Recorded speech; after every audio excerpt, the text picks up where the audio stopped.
اعوذ باللہ من الشیطان الرجیم بسم اللہ الرحمن الرحیم ما كان اللہ لیذر المؤمنین علی ما انتم علیہ حتی یمیز الخبیث من الطیب وما كان اللہ لیطلعکم علی الغیب وَلَٰكِنَّ اللَّهَ يَجْتَبِي مِن رُّسُلِهِ مَن يَشَاءُ فَآمِنُوا بِاللَّهِ وَالرُّسُلِ وَإِن تُؤْمِنُوا وَتَتَّقُوا فَلَكُمْ أَجْرٌ عَظِيمٌ وَلَا يَحْسَبَنَّ الَّذِينَ يَبْخَلُونَ بِمَا آتَاهُمُ اللَّهُ مِن فَضْلِهِ هُوَ خَيْرٌ لَّهُم بَلْ هُوَ شَرٌّ لَّهُمْ سَيُطَوَّقُونَ مَا بَخِلُوا بِهِ يَوْمَ الْقِيَامَةِ وَلِلَّهِ مِيرَاثُ السَّمَاوَاتِ وَالْأَرْضِ وَاللَّهُ بِمَا تَعْمَلُونَ خَبِيرٌ صدق اللہ مولانا العلی العظیم وبلغنا نبیہ ورسولہ الکریم۔ اللہ ایسا نہیں ہے کہ چھوڑ دے ایمان والوں کو اس پر کہ جس پر تم ہو، یہاں تک کہ جدا کر دے ناپاک کو پاک سے، اور اللہ نہیں ہے تم کو اطلاع دینے والا غیب پر، اور لیکن اللہ اپنے رسولوں میں سے جس کو چاہتا ہے چن لیتا ہے۔ پس ایمان لاؤ اللہ پر اور اس کے رسولوں پر، اور اگر تم ایمان لاؤ اور تقوی اختیار کرو تو تمہارے لیے بڑا اجر ہے، اور نہ گمان کریں وہ کہ جو بخل کرتے ہیں اس کے ساتھ کہ جو اللہ نے ان کو اپنا فضل دیا ہے کہ یہ ان کے لیے کوئی بہتر ہے، بلکہ وہ ان کے لیے برا ہے۔ ان قریب توق پہنائے جائیں گے اس کا کہ جس سے انہوں نے بخل کیا قیامت کے دن، اور اللہ ہی کے لیے میراث ہے آسمانوں کی اور زمین کی، اور جو کچھ تم کرتے ہو اللہ اس کی خبر رکھنے والا ہے۔ محترم احباب، گزشتہ آیات مبارکہ میں کفار اور منافقین کا انجام ذکر ہوا، اور اس سے پیچھے جو غزوات کا تذکرہ ہوتا رہا اس میں بھی منافقین کی حرکتوں کا ذکر بھی ہوا۔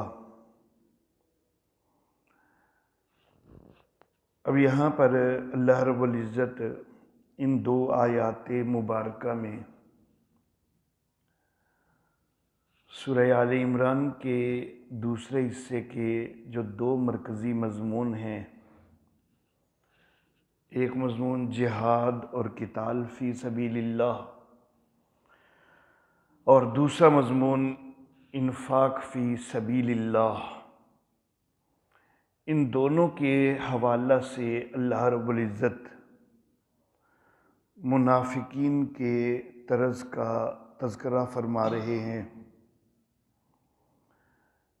کہ جہاد سے بھی جی چراتے ہیں اور اللہ کی راہ میں مال خرچ کرنے سے بھی بخل کرتے ہیں۔ تو پیچھے کافی آیات میں قتال کا مسئلہ ذکر ہو رہا تھا، یہاں ایک آیت مبارکہ میں قتال کا اور اگلی میں پھر انفاق کا مسئلہ بھی ذکر ہے۔ اللہ فرماتے ہیں کہ اللہ ایمان والوں کو ان کے حال پہ چھوڑنے والا نہیں ہے کہ جس پر تم ہو اسی پہ رہو، کیونکہ تمہاری صفوں کے اندر ناپاک بھی موجود ہیں، منافق موجود ہیں، اور اللہ رب العزت ان کو نکھار کے الگ کرنا چاہتے ہیں۔ ناپاک کو پاک سے اللہ جدا کرنا چاہتے ہیں۔ اب اس کا ایک طرز یہ ہو سکتا تھا کہ اللہ رب العزت منافقین میں سے ایک ایک کا نام لے کر نبی اکرم صلی اللہ علیہ وآلہ وسلم کو بتلا دیتے کہ یہ فلاں فلاں جو ہے یہ منافق ہے، لیکن یہ طرز جو ہے یہ اللہ رب العزت کی حکمت کے خلاف تھا۔ اور دوسرا طرز یہ کہ اللہ رب العزت وہ یہ فرما رہے ہیں کہ ہم نے ناپاک اور پاک کو الگ کرنا ہے۔ اس کے لیے یہ جو پہلے غزوہ احد کا معرکہ ہوا ہے تو اس کے اندر 300 منافقوں کا واپس چلے جانا، تو یہ بھی ان کے الگ ہونے اور ان کے نکھر کر سامنے آنے کا ایک طریقہ تھا، ایک انداز تھا۔ تو اللہ فرماتے ہیں کہ اسی طرح کے اور معاملات پیش آتے رہیں گے کہ جن میں یہ منافق جو ہیں یہ الگ ہو جائیں گے۔ تو اللہ ایمان والوں کو ایسے نہیں چھوڑتا کہ جس پر تم ہو، یہاں تک کہ ناپاک کو پاک سے جدا کر دے۔ باقی رہی یہ بات کہ اللہ رب العزت باقاعدہ ان کے نام لے دیتے، تو اللہ نے فرمایا کہ نہیں، اللہ تم کو غیب کی اطلاع دینے والا نہیں ہے۔ ہاں البتہ اپنے رسولوں میں سے اللہ جس کو چاہتا ہے غیب کی کچھ اطلاعات دینے کے لیے چن لیتا ہے۔ تو یہاں پر صرف اطلاع علی الغیب کا تذکرہ ہو رہا ہے۔ بعض لوگ یہاں سے نبی اکرم صلی اللہ علیہ وآلہ وسلم کو اور دیگر انبیاء کرام علیہم السلام کو عالم الغیب ثابت کرنے کی کوششیں کرتے ہیں، تو وہ درست نہیں ہے۔ اس کے متعلق انشاءاللہ میں ابھی تھوڑی دیر میں کچھ بات کرتا ہوں۔ اطلاع علی الغیب کا یہاں تذکرہ ہے۔ علم غیب اور چیز ہے، اطلاع علی الغیب اور چیز ہے، اور لیکن اللہ چن لیتا ہے اپنے رسولوں میں سے جس کو چاہتا ہے۔ پس اللہ پر اور اس کے رسولوں پر ایمان لاؤ۔ اگر تم ایمان لاؤ، تقوی اختیار کرو، جو منافقت والا طرز ہے وہ ختم ہو جائے، ایمان میں صحیح طرح آ جاؤ، اللہ پر بھی صحیح ایمان لاؤ، اللہ کے رسولوں پر بھی، اور تقوی اختیار کرو، فَلَكُمْ أَجْرٌ عَظِيمٌ، تو تمہارے لیے بڑا اجر ہے۔ پھر ساتھ ہی انفاق کے اندر ان کا جی چرانا، اس کا تذکرہ ہوا کہ وَلَا يَحْسَبَنَّ الَّذِينَ يَبْخَلُونَ بِمَا آتَاهُمُ اللَّهُ مِنْ فَضْلِهِ هُوَ خَيْرًا لَهُمْ، جو لوگ اللہ کا جو دیا ہوا فضل ہے اس میں سے بخل کرنے لگ جاتے ہیں، اللہ کی راہ میں خرچ نہیں کرتے، تو وہ یہ نہ گمان کریں کہ ان کا یہ بخل کرنا کوئی ان کے لیے بہتر ہے۔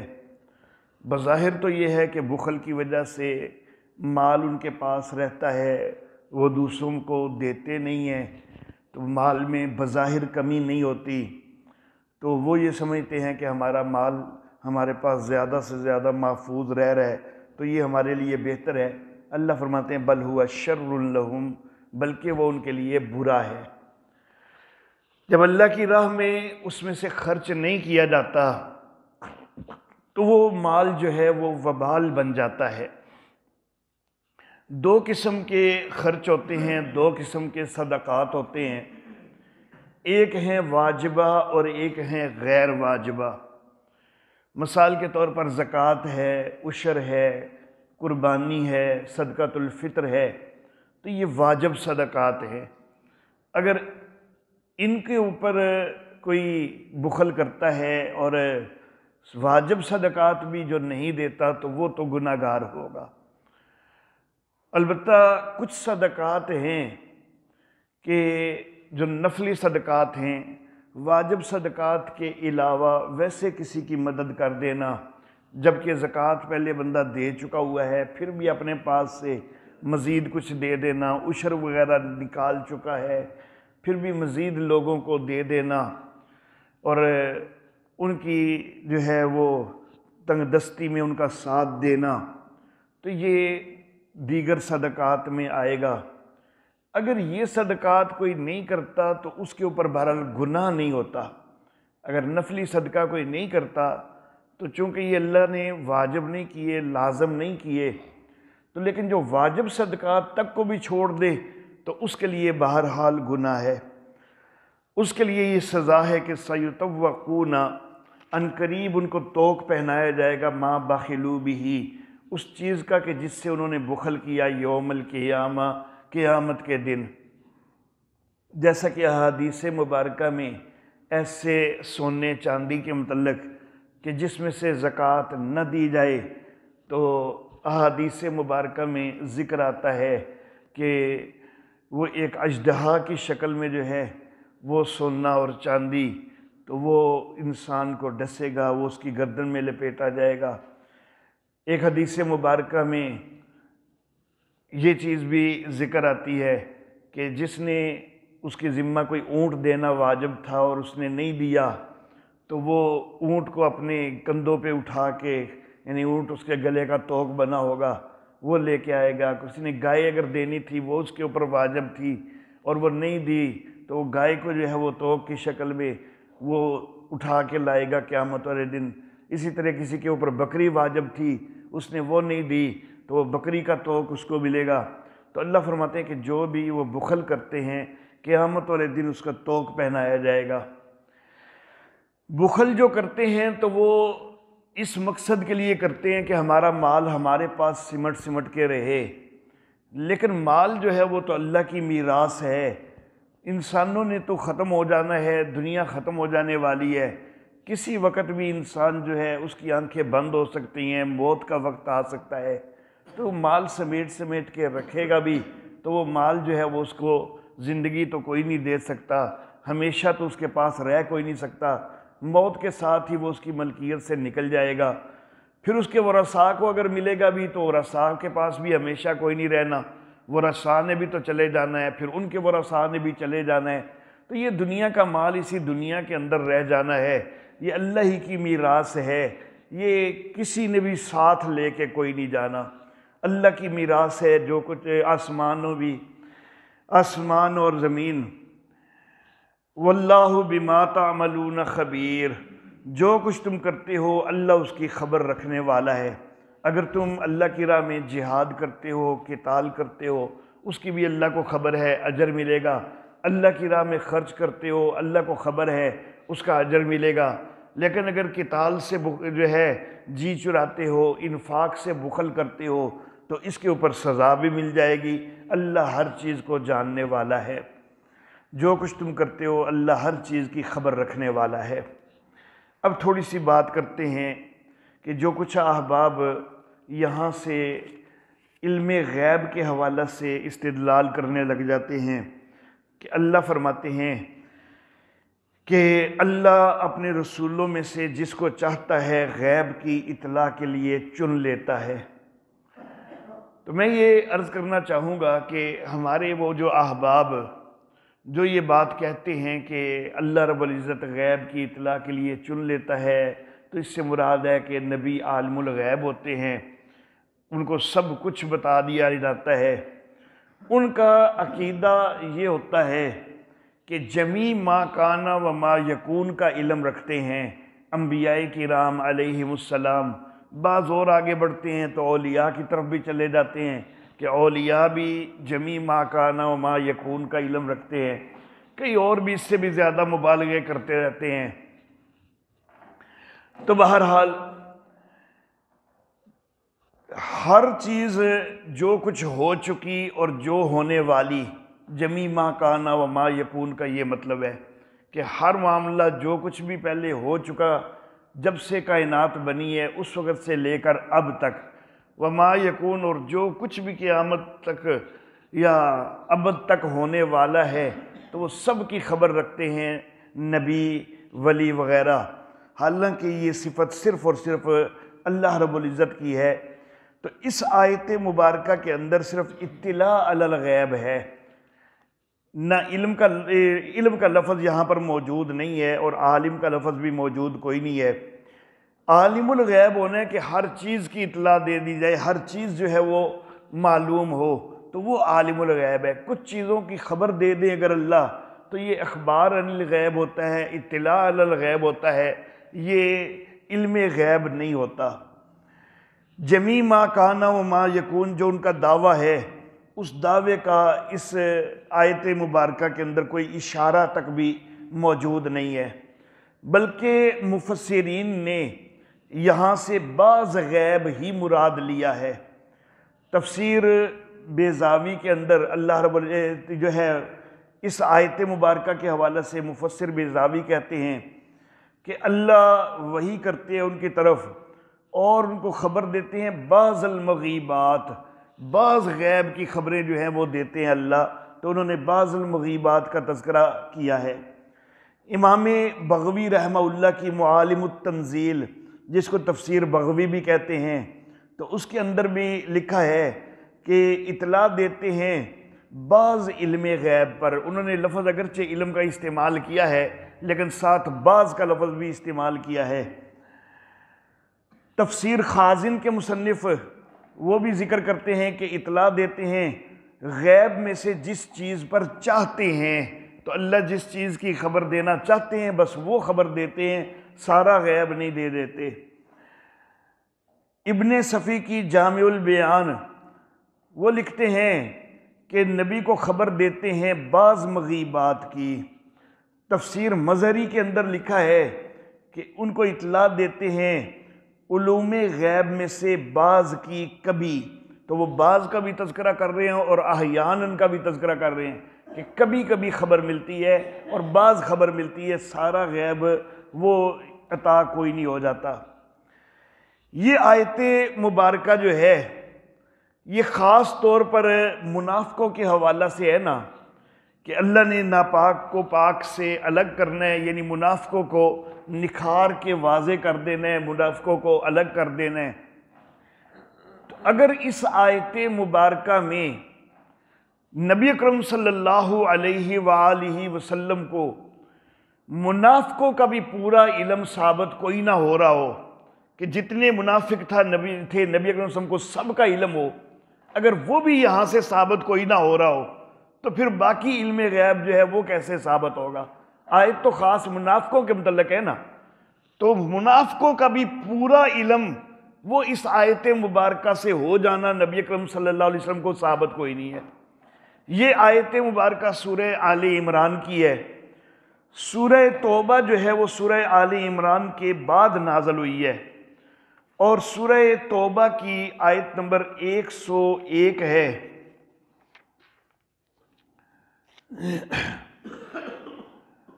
جی صفحہ نمبر 184۔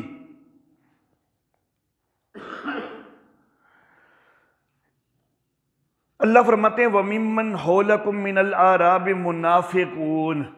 تو اس آیت کے اندر تذکرہ کس کا ہو رہا ہے؟ منافقوں کا تذکرہ ہو رہا ہے۔ وَمِنْ أَهْلِ الْمَدِينَةِ مَرَدُوا عَلَى النِّفَاقِ، تو یہ منافقوں کا تذکرہ ہو رہا ہے۔ ساتھ اللہ کیا فرما رہے ہیں؟ لَا تَعْلَمُهُمْ، اے نبی تو ان کو کوئی نہیں جانتا، نَحْنُ نَعْلَمُهُمْ، ہم ان کو جانتے ہیں۔ اب سورہ آل عمران پہلے نازل ہوئی ہے، سورہ توبہ بعد میں نازل ہوئی ہے۔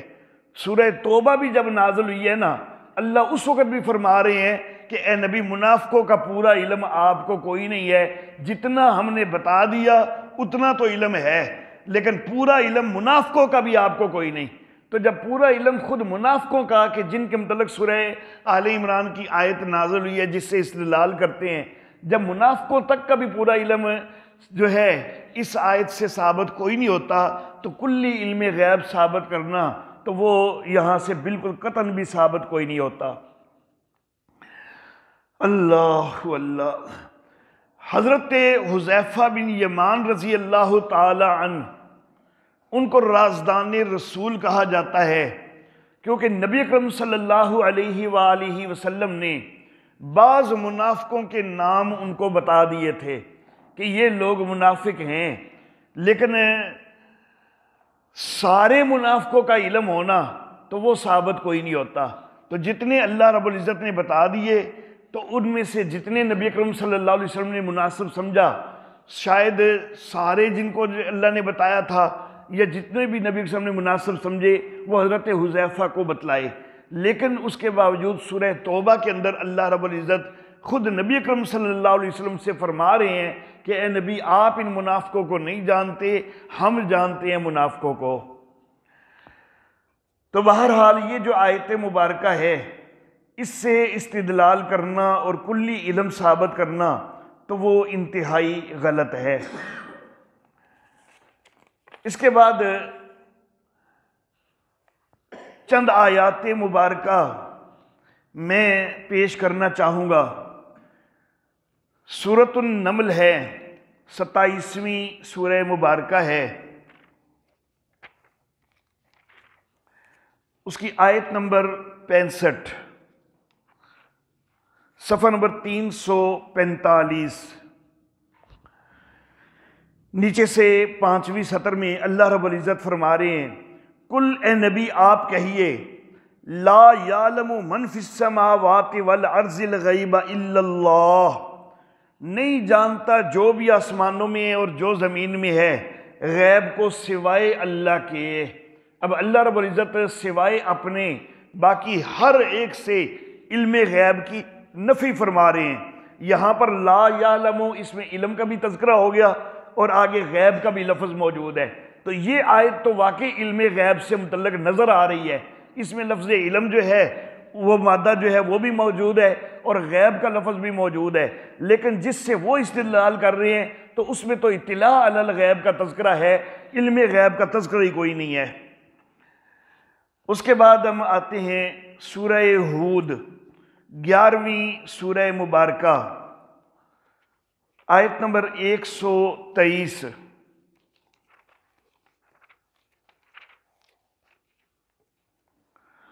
سورہ ہود کی آخری آیت مبارکہ ہے، صفحہ 212 کا آخری لفظ ہے، اس کے بعد صفحہ 213 شروع ہو جاتا ہے۔ اللہ فرماتے ہیں وَلِلَّهِ غیب السماوات والارض، اللہ ہی کے لیے غیب ہے آسمانوں کا بھی اور زمین کا بھی۔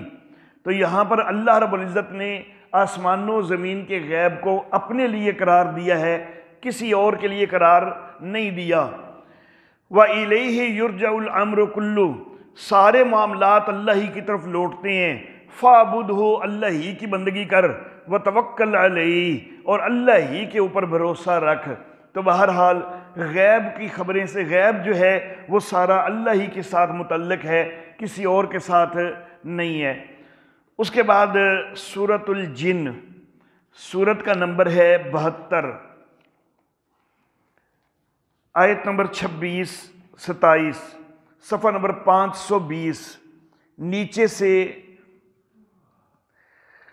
دوسری سطر۔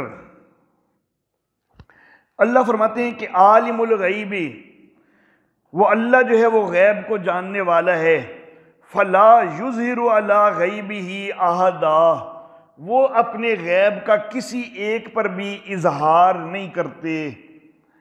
جس وقت ہم یہ آیت مبارکہ پیش کرتے ہیں تو احباب کہتے ہیں کہ آگے بھی پڑھو کہ الا من ارتضی من رسول، مگر وہ کہ جس کو اللہ جس پر راضی ہوتے ہیں رسولوں میں سے، فَإِنَّهُ يَسْلُكُ مِن بَيْنِ يَدَيْهِ وَمِن خَلْفِهِ رَصَدًا، تو بے شک اس کے آگے اور پیچھے اللہ چوکیدار مقرر کرتے ہیں، چوکیدار چلتے ہیں ان کے ساتھ۔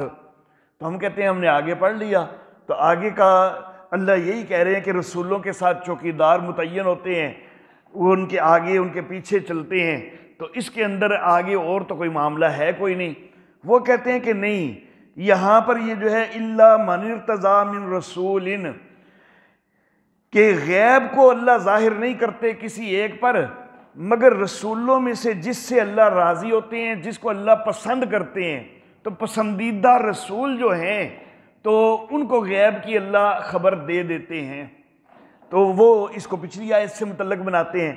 ہم کہتے ہیں پھر آگے فَإِنَّهُ يَسْلُكُ مِن بَيْنِ يَدَيْهِ وَمِنْ خَلْفِهِ رَصَدًا، اس کا کیا مطلب ہوگا اگر وہ پچھلی آیت سے متعلق ہے؟ ہم کہتے ہیں کہ آپ نے ہمیں آگے پڑھایا ہے نا، تو پھر آپ کا جواب دینے کے لیے ذرا آپ پیچھے پڑھ لیں تھوڑا سا کہ پیچھے کیا تذکرہ آ رہا ہے۔ آیت نمبر 25 کے اندر اللہ فرما رہے ہیں کل اے نبی آپ کہیے ان ادری اقریب ما توعدون ام یجعل لہ ربی امدا، ان ادری میں نہیں جانتا، اے نبی آپ ان سے کہیے کہ میں نہیں جانتا، مجھے شعور کوئی نہیں، ادراک کوئی نہیں، اقریب ما توعدون کہ کیا وہ چیز قریب ہے کہ جس کا تم سے وعدہ کیا جا رہا ہے، یعنی قیامت قریب ہے، ام یجعل لہ ربی امدا، یا میرے رب نے اس کے لیے کوئی مدت بنائی ہوئی ہے، یعنی ابھی مزید کافی زمانہ موجود ہے یا قریب ہے، میں نہیں جانتا۔ اب پہلے نبی اکرم صلی اللہ علیہ وسلم سے یہ اللہ نے کہلوایا ہے کہ میں تو نہیں جانتا۔ جب اللہ کہلوا رہے ہیں کہ نبی اکرم صلی اللہ علیہ وسلم سے کہ نبی آپ کہہ دیجئے کہ مجھے علم کوئی نہیں، پھر اگلی آیت کو اگر اس سے متعلق آپ بناؤ گے کہ جی غیب کی خبریں اللہ نہیں دیتے مگر اپنے پسندیدہ رسولوں کو، غیب نہیں بتلاتے، عالم الغیب نہیں بناتے مگر اپنے پسندیدہ رسولوں کو، تو نبی اکرم صلی اللہ علیہ وسلم کو تو نہیں بنایا، تو پھر معاذ اللہ ثم معاذ اللہ، کیا نبی اکرم صلی اللہ علیہ وسلم سے اللہ راضی نہیں ہے؟ کیا نبی اکرم صلی اللہ علیہ وسلم پسندیدہ رسولوں کی صف میں شامل نہیں ہے؟ تو نبی اکرم صلی اللہ علیہ وسلم سے اللہ غیب کی نفی کر رہے ہیں اسی موقع پر، اور پھر آپ لوگ یہ کہیں کہ نہیں جی جو پسندیدہ رسول ہیں ان کو غیب دے دیا جاتا ہے، تو یہ کیسے ہو سکتا ہے؟ جب نبی اکرم صلی اللہ علیہ وسلم کو نہیں دیا گیا تو پھر کسی کو بھی نہیں دیا جاتا۔ اللہ اللہ۔ اچھا جی، اس کے بعد سورۃ الانعام، چھٹی سورہ مبارکہ ہے، آیت نمبر 59۔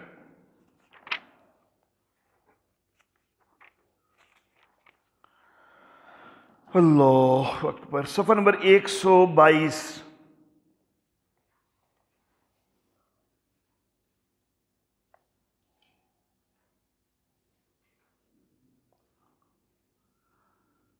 اچھا جی، آیت نمبر 59، صفحہ 122 پر اللہ فرماتے ہیں وَعِندَهُ مَفَاتِحُ الْغَيْبِ، اسی اللہ کے پاس غیب کی چابیاں ہیں، لا يَعْلَمُهَا إِلَّا هُ، ان کو نہیں جانتا مگر وہ خود ہی۔ تو اللہ تو کہتے ہیں غیب دینا تو بڑی دور کی بات، میں نے تو غیب کی چابیاں بھی کسی کو نہیں دی، غیب کی چابیاں تک بھی میری اپنی ہی اختیار اور ملکیت میں ہیں، کسی اور کو غیب کی چابیاں تک بھی کوئی نہیں ملی۔ سورہ لقمان 31ویں سورہ مبارکہ ہے اور اس کی آیت نمبر 34۔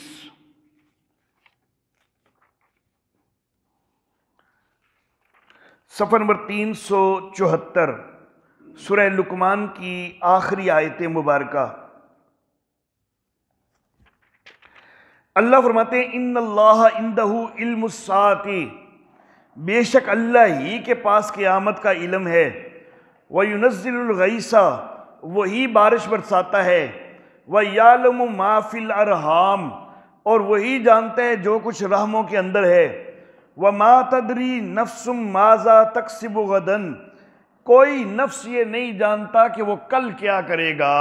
تو کسی کو کل تک کا بھی علم کوئی نہیں، تو ہمیشہ کا سب کچھ جاننا، قیامت تک کا سب کچھ جاننا، تو وہ کیسے ہو سکتا ہے؟ خود اپنے کرنے کا کہ کل میں کیا کروں گا۔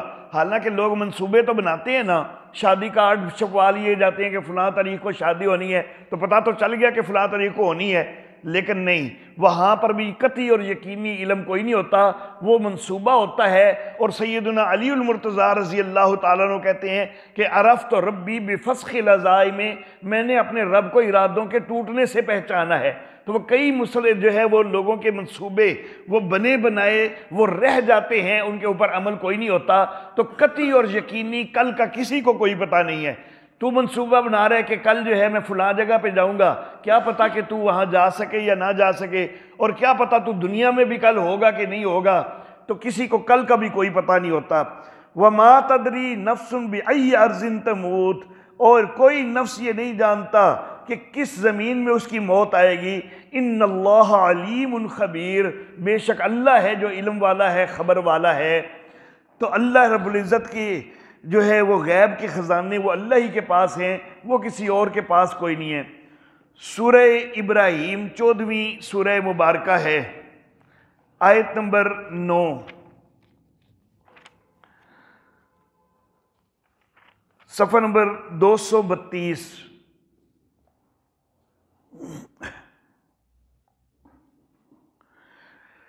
اللہ فرماتے ہیں الم یاتکم نبأ الذین من قبلکم، کیا تمہارے پاس خبر نہیں آئی ان کی کہ جو تم سے پہلے تھے، قوم نوح و عاد و سمود، نوح علیہ السلام کی قوم اور قوم عاد اور قوم سمود، والذین من بعدہم، اور وہ کہ جو ان کے بعد اور بھی تھے کئی، لا یعلمہم الا اللہ، اور ان قوموں کو کوئی نہیں جانتا سوائے اللہ کے۔ یعنی نبی اکرم صلی اللہ علیہ وسلم کے زمانے کے متعلق کہا جا رہا ہے کہ آپ میں سے کوئی بھی نہیں جانتا، نبی آپ بھی نہیں جانتے، آپ کا زمانے کا کوئی فرد بھی نہیں جانتا کہ اور بھی کئی قومیں ہیں کہ جو تباہ ہوئی ہیں، برباد ہوئی ہیں، ان کو صرف اللہ ہی جانتا ہے۔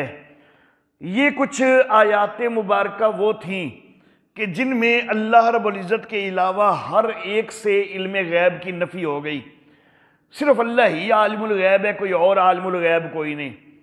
اب کچھ آیات مبارکہ خاص نبی اکرم صلی اللہ علیہ وآلہ وسلم کے حوالہ سے میں ذکر کرنا چاہوں گا۔ سورۃ الاحزاب ہے، 33ویں سورہ مبارکہ ہے، اس کی آیت نمبر 63۔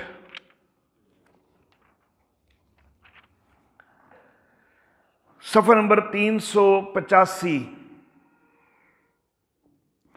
اللہ فرماتے ہیں یسألک الناس عن الساعہ، اے نبی لوگ آپ سے قیامت کے متعلق سوال کرتے ہیں، کل اے نبی آپ کہیے، یہاں خاص اب نبی اکرم صلی اللہ علیہ وسلم کا تذکرہ ہو رہا ہے، انما علمها عند اللہ، اس کا علم تو اللہ ہی کے پاس ہے۔ یعنی نبی آپ بتا دیجئے کہ مجھے علم کوئی نہیں کہ قیامت کب آئے گی۔ حدیث جبریل جو ہے وہ بڑی معروف حدیث مبارکہ ہے۔ جبریل امین انسانی شکل میں آتے ہیں، سوالات پوچھتے ہیں، یہ پوچھتے ہیں کہ ایمان کیا ہے، نبی اکرم صلی اللہ علیہ وسلم جواب دے دیتے ہیں۔ وہ پوچھتے ہیں کہ اسلام کیا ہے، نبی اکرم صلی اللہ علیہ وسلم جواب دے دیتے ہیں۔ وہ پوچھتے ہیں احسان کیا ہے، نبی اکرم صلی اللہ علیہ وسلم جواب دے دیتے ہیں۔ پھر ان کا سوال یہ ہوتا ہے کہ قیامت کب آئے گی، تو نبی اکرم صلی اللہ علیہ وآلہ وسلم نے فرمایا کہ مل مسئول عنہ عالم من السائل، کہ جس سے سوال کیا جا رہا ہے وہ سوال کرنے والے سے اس کے متعلق نہیں جانتا، سوال کرنے والے سے زیادہ نہیں جانتا۔ یعنی جتنا تجھے پتہ ہے کہ آنی ہے اتنا ہی مجھے پتہ ہے کہ آنی ہے، کب آئے گی یہ نہ تجھے علم ہے نہ مجھے علم ہے۔ جبریل امین کو اس موقع پر نبی اکرم صلی اللہ علیہ وسلم نے پہچانا بھی نہیں تھا۔ جب جبریل امین باہر چلے گئے نا تو پھر اس کے بعد نبی اکرم صلی اللہ علیہ وسلم نے صحابہ کرام سے کہا کہ یہ جو بندہ ابھی ابھی باہر گیا ہے، انسانی شکل میں آئے ہوئے تھے نا، عموماً حضرت دہیہ بن خلیفہ کلبی کی شکل میں آتے تھے، لیکن اس موقع پر ان کی شکل میں نہیں آئے، اس موقع پر انسانی شکل میں لیکن کسی اور شکل میں آئے ہیں۔ تو نبی اکرم صلی اللہ علیہ وسلم نے نہیں پہچانا۔ جب باہر چلے گئے نبی اکرم صلی اللہ علیہ وسلم نے کہا کہ اس بندے کو ذرا واپس بلاؤ۔ صحابہ کرام گئے لیکن دیکھا تو بندہ ہے ہی کوئی نہیں باہر۔ تو نبی اکرم صلی اللہ علیہ وسلم نے فرمایا کہ جب تک وہ میرے پاس بیٹھے رہے مجھے نہیں پتا چلا کہ وہ جبریل ہیں۔ پہلے جب بھی وہ آتے تھے مجھے پتا چل جاتا تھا کہ وہ جبریل ہیں، لیکن اس موقع پر مجھے کوئی نہیں پتا چلا کہ وہ جبریل ہیں۔ جس وقت وہ چلے گئے ہیں تو پھر جو ہے وہ مجھے احساس ہوا کہ وہ تو جبریل تھے، تمہیں دین کی باتیں سکھانے کے لیے آئے تھے۔ تو نبی اکرم صلی اللہ علیہ وسلم نے گویا کہ جس وقت یہ فرمایا تھا کہ مل مسئول عنہ بعالم من السائل، کہ جس سے پوچھا جا رہا ہے وہ پوچھنے والے سے اس کے متعلق زیادہ نہیں جانتا، تو نبی اکرم صلی اللہ علیہ وسلم اس وقت اس کو ایک عام انسان سمجھ رہے تھے۔ جبریل امین کو ایک عام انسان سمجھ کے کہا کہ جس طرح تجھے علم ہے جتنا اتنا ہی مجھے علم ہے، یعنی نہ تجھے علم ہے نہ مجھے علم ہے۔ پھر انہوں نے کہا جبریل امین نے کہ اچھا پھر کچھ کی علامتیں بتا دیجئے، تو نبی اکرم صلی اللہ علیہ وسلم نے علامتیں بتا دیں۔ اللہ اللہ، سورہ نازیات سورت کا نمبر 79 ہے، آیت نمبر 42-43، صفحہ نمبر 531۔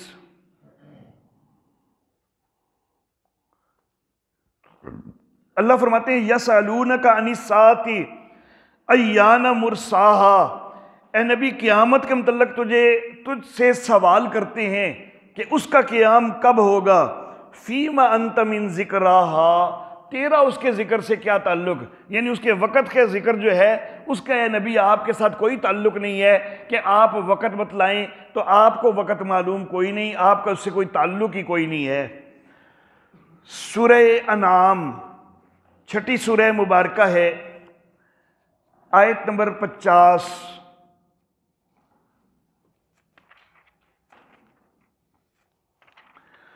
اللہ اکبر،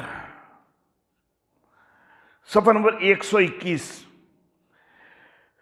کل اے نبی آپ کہیے، لا اقول لکم عندی خزائن اللہ، میں تم سے یہ نہیں کہتا کہ میرے پاس اللہ کے خزانے ہیں، ولا عالم الغیب، اور نہ ہی میں غیب جانتا ہوں۔ اب کتنا واضح نبی اکرم صلی اللہ علیہ وسلم سے اللہ نے کہلوایا ہے، اور نبی اکرم صلی اللہ علیہ وسلم نے فرمایا ہے کہ لا عالم الغیب، میں غیب نہیں جانتا۔ یہاں علم کا بھی تذکرہ ہے، غیب کا بھی تذکرہ ہے، اور اس کی نفی ہو رہی ہے۔ تو پورے قرآن حکیم میں اللہ کے علاوہ کسی کے لیے بھی علم کا بھی لفظ موجود ہو، غیب کا بھی، اور اس کا اثبات ہو رہا ہو کہ کسی اور کو اللہ کے علاوہ معلوم ہے، تو کہیں بھی نہیں ہے۔ باقاعدہ نفی تو موجود ہے، علم کا لفظ بھی موجود، غیب کا بھی موجود، اور اس کی نفی ہو رہی ہے کہ لا عالم الغیب، میں غیب کوئی نہیں جانتا۔ تو جب نبی اکرم صلی اللہ علیہ وسلم کی زبان مبارک سے اتنا صراحت سے یہ نکلوایا گیا ہے، تو کیا معاذ اللہ ثم معاذ اللہ رب العزت جھوٹ کہنے کی تلقین کر رہے ہیں نبی اکرم صلی اللہ علیہ وسلم کو؟ نبی وسلم جانتے تو ہیں، لیکن اللہ کہہ رہے ہیں کہ معاذ اللہ ثم معاذ اللہ، آپ لوگوں کے سامنے جھوٹ بول دیں کہ میں جانتا کوئی نہیں، اور نبی اکرم صلی اللہ علیہ وسلم نے جھوٹ بول بھی دیا ہے، تو یہ تو اللہ کی بھی گستاخی بنے گی، اللہ کے نبی کی بھی گستاخی بنے گی۔ یہ عقیدہ رکھنا کہ وہ جانتے تھے تو پھر بھی لا عالم الغیب کہا ہے۔ اس سے اگلی آیتیں سورہ مبارکہ سورۃ الاعراف، آیت نمبر 188، صفحہ نمبر 158۔ کل اے نبی آپ کہیے، لا املک لنفسی نفعا ولا ضرا، میں تو خود اپنی ذات کے نہ نفع کا مالک ہوں نہ نقصان کا، الا ما شاء اللہ، ہاں مگر جو اللہ چاہے، وَلَوْ كُنْتُ عَالَمُ الْغَيْبَ، اگر میں غیب جانتا ہوتا، یہاں پر بھی لفظ علم کا مادہ بھی موجود ہے عالموں میں، اور غیب کا لفظ بھی موجود ہے، اگر میں غیب جانتا ہوتا، لَسْتَكْثَرْتُ مِنَ الْخَيْرِ، تو میں بڑی بھلائیاں اکٹھی کر لیتا، وَمَا مَسَّنِيَ السُّوءُ، اور مجھے کوئی برائی نہ پہنچتی، کوئی تکلیف نہ پہنچتی۔ سورہ ہود 11ویں سورہ مبارکہ ہے، آیت نمبر 49، صفحہ نمبر 205۔ اللہ فرما رہے ہیں، تِلْکَ مِنْ أَنْبَاءِ الْغَيْبِ نُوحِیہا إِلَيْکَ، یہ غیب کی خبریں ہیں جن کی ہم آپ کی طرف وحی کر رہے ہیں۔ وَمَا كُنْتَ تَعْلَمُهَا أَنْتَ، اے نبی آپ ان کو نہیں جانتے تھے۔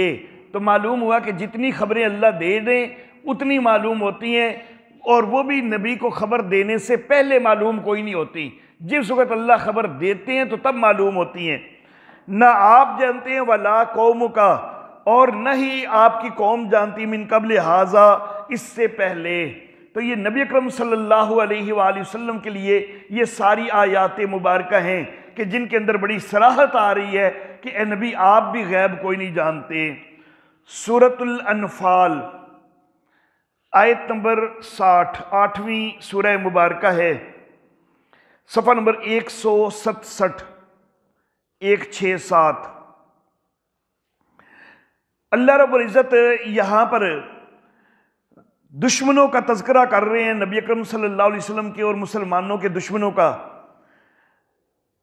اللہ فرماتے ہیں کہ ترہبون بہ عدو اللہ وعدوکم وآخرین من دونہم، یہ دشمنوں کا تذکرہ کر کے اللہ فرماتے ہیں لا تعلمونہم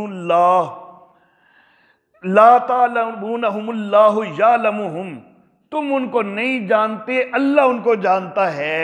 تو نبی اکرم صلی اللہ علیہ وسلم بھی اور صحابہ کرام کو بھی ساتھ کہہ دیا کہ تم کوئی نہیں جانتے، اللہ جانتا ہے دشمنوں کو۔ اور سورہ توبہ کی آیت نمبر 101 میں پہلے بھی ذکر کر چکا کہ منافقوں کے متعلق اللہ فرماتے ہیں کہ لا تعلمہم، اے نبی تو ان کو نہیں جانتا، نحن نعلمہم، ہم جانتے ہیں۔ تو یہ کئی ساری آیات مبارکہ، ان میں خاص طور پر نبی اکرم صلی اللہ علیہ وآلہ وسلم کے متعلق یہ فرمایا جا رہا ہے کہ آپ کو غیب کا علم کوئی نہیں۔ اب آیات مبارکہ کا ایک تیسرا سلسلہ،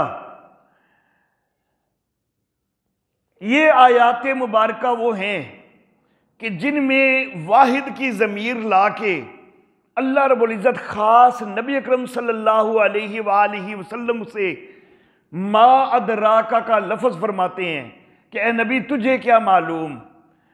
سورہ انفطار ہے، 82ویں سورہ مبارکہ، آیت نمبر 17-18 کے اندر فرماتے ہیں اللہ وما ادراک ما یوم الدین، اے نبی تجھے کیا معلوم کہ یوم الدین کیا ہے۔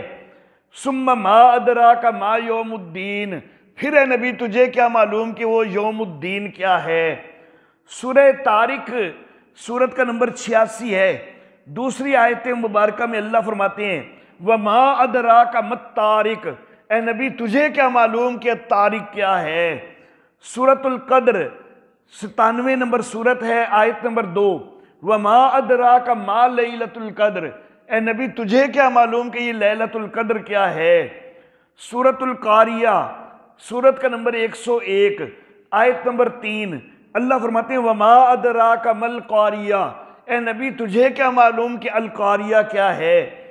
اسی سورہ مبارکہ کی آیت نمبر 10 میں وما ادراک ما ہی، اے نبی تجھے کیا معلوم کہ یہ کیا ہے۔ سورہ ہمزہ 104 نمبر سورت ہے، آیت نمبر 5 وما ادراک ما الحطمہ، اے نبی تجھے کیا معلوم کہ حطمہ کیا ہے۔ تو یہ ساری آیتوں میں باقاعدہ نبی اکرم صلی اللہ علیہ وسلم سے کہا جا رہا ہے کہ اے نبی ہم ان چیزوں کی اب آپ کو خبر دینے لگے ہیں، جب ہم خبر دیں گے تو تب تو چلو آپ کو پتہ چلے گا، اس سے پہلے آپ کو کیا پتہ ان چیزوں کا۔ تو نبی اگر عالم الغیب ہیں تو پھر تو نبی کو پہلے ہی پتہ ہونا چاہیے نا سارا کچھ، لیکن نبی عالم الغیب کوئی نہیں۔ جب اللہ جتنی خبر دیتے جاتے ہیں اتنی جو ہے وہ نبی اکرم صلی اللہ علیہ وسلم کو اطلاع ہوتی جاتی ہے، اتنا علم ہوتا جاتا ہے۔ 3 قسم کی آیات ہو گئیں، ایک وہ آیات مبارکہ کہ جن میں اللہ کے علاوہ ہر ایک سے علم غیب کی نفی ہو رہی ہے، دوسری جن میں خاص طور پر نبی اکرم صلی اللہ علیہ وآلہ وسلم سے علم غیب کی نفی ہو رہی ہے، تیسری آیات میں نے پیش کی کہ جن میں اللہ رب العزت نبی اکرم صلی اللہ علیہ وسلم کو مخاطب کر کے کہہ رہے ہیں کہ اے نبی تجھے کیا معلوم۔ اب آج کے درس کے لیے ایک آخری بات، ایک چوتھی قسم کی آیات مبارکہ کہ جن میں نبی اکرم صلی اللہ علیہ وآلہ وسلم کو تنبیہات کی گئی ہیں، آپ کے اوپر عتاب ہے۔ عتاب جو ہے یہ پیار بھری محبت والی ڈانٹ کو کہا جاتا ہے، جس کی بنیاد جو ہے وہ صرف پیار کے اوپر ہوتی ہے، اور یہ جو تنبیہ ہوتی ہے اس کے اندر کوئی معاذ اللہ ثم معاذ اللہ کوئی گستاخانہ پہلو نہیں ہے۔ عتاب کا لفظ چونکہ خود حدیث مبارکہ کے اندر انبیاء کے لیے استعمال ہوا تو اس لیے یہ اصطلاح علماء جو ہے وہ استعمال کرتے ہیں۔ ہمارا اردو کے اندر جو عتاب ہوتا ہے نا تو وہ اور مفہوم میں ہے۔ اردو کے اندر تو ہم جو ہے وہ کسی کے اوپر کوئی کافی کسی کا غصہ جو ہے وہ اترے تو اس کو عتاب کہتے ہیں، لیکن عربی میں عتاب جو ہے یہ ایک پیار بھری ڈانٹ ہے کہ جس کی بنیاد جو ہے وہ صرف پیار پر ہوتی ہے، تو وہ نبی اکرم صلی اللہ علیہ وآلہ وسلم کے لیے بھی یہ تنبیہات ہوئی ہیں۔ سورہ توبہ 9ویں سورہ مبارکہ کی آیت نمبر 43 اللہ فرماتے ہیں اف اللہ عنک لما اذنت لہم، اے نبی اللہ نے آپ کو معاف تو کر دیا، لیکن بتائیے نا کہ آپ نے ان کو اجازت دی کیوں تھی؟ غزوہ تبوک کے موقع پر کچھ منافق پیچھے رہنے کی اجازتیں مانگ رہے تھے تو آپ اجازتیں دیتے گئے، ایسا نہیں کرنا چاہیے تھا۔ تو اب اگر نبی اکرم صلی اللہ علیہ وآلہ وسلم کو معلوم ہوتا کہ اس پر تنبیہ نازل ہو جانی ہے تو نبی اکرم صلی اللہ علیہ وسلم کیوں اجازتیں دیتے؟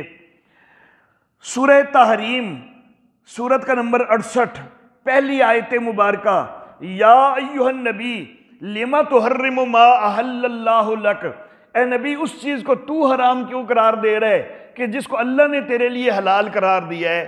شہد کھانے سے نبی اکرم صلی اللہ علیہ وسلم نے صرف پرہیز کا کہا تھا نا، تو کتنی شدید تنبیہ ہو گئی۔ تو اگر نبی اکرم صلی اللہ علیہ وسلم کو معلوم ہوتا کہ اتنی شدید تنبیہ ہو جانی ہے تو نبی اکرم صلی اللہ علیہ وسلم وہ کیوں پرہیز کا ذکر کرتے؟ سورہ عبسہ پہلی اور دوسری آیت مبارکہ، عبس وتولی ان جاءہ الاعمی سورت کا نمبر 80 ہے۔ تیوری چڑھائی اور منہ پھیرا کہ اس کے پاس نابینا آ گیا۔ حضرت عبداللہ ابن ام مکتوم رضی اللہ تعالیٰ عنہ کے آنے پر نبی اکرم صلی اللہ علیہ وسلم نے یہ تھوڑا سا خیال کیا تھا کہ میں نے ان کافر وڈیروں کو الگ وقت دیا ہوا ہے، تو اس وقت یہ عبداللہ نہیں آتا تو بہتر تھا، تو اتنا سا خیال کیا دل میں، تو اللہ کی طرف سے تنبیہ آ گئی کہ تیوری چڑھائی اور منہ پھیرا کہ اس کے پاس ایک نابینا آ گیا۔ تو اگر نبی اکرم صلی اللہ علیہ وسلم کو علم ہوتا کہ یہ تنبیہ آ جائے گی تو پھر نبی اکرم صلی اللہ علیہ وسلم یہ دل میں کبھی خیال نہ کرتے کہ یہ عبداللہ کو نہیں آنا چاہیے تھا۔ تو یہ 4 قسم کی آیات مبارکہ وہ میں نے 4 سلسلے جو ہیں وہ ذکر کر دی ہیں۔ مزید کچھ باتیں اور خاص طور پر فریق مخالف کے جو دلائل ہیں وہ انشاءاللہ آئندہ درس میں، وآخر دعوانا ان الحمدللہ۔